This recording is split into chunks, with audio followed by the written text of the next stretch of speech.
Bonsoir les filles, bonsoir Philippe. Bonsoir. Les filles, j'ai la chance ce soir d'être avec Philippe qui est notre expert en diététique. Nous avons ce soir Noël. Noël, elle a 20 ans. Et Noël, en fait, elle se demande la question, est-ce qu'on peut faire une diète en continu? Alors, si on dit diète en continu, non. Une diète, c'est quelque chose de provisoire, de transitoire. Une cure. Une cure, c'est provisoire, transitoire, vers un retour à une alimentation normale. Donc en continu, bien sûr que non. Ça a une période donnée par rapport à un objectif qu'on va fixer, où il y aura donc une restriction calorique, voire une forte restriction calorique, et puis ensuite, progressivement, il y aura le retour vers l'alimentation traditionnelle. Quand tu parles de forte diminution calorique, c'est-à-dire qu'on va passer une femme a besoin de 1500, entre 1500 et 2000 calories jour. Oui. Donc là, on va passer à...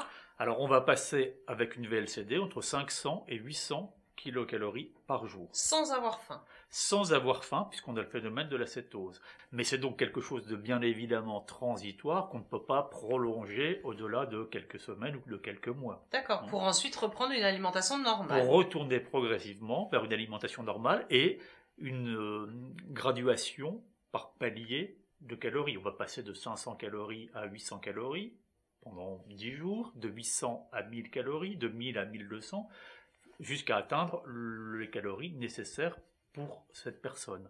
Il est certain que si on passe brutalement de 800 calories jour, par exemple, à 2000 du jour au lendemain, on va perdre tout le bénéfice de la diète. Donc il faut y aller progressivement. Ça.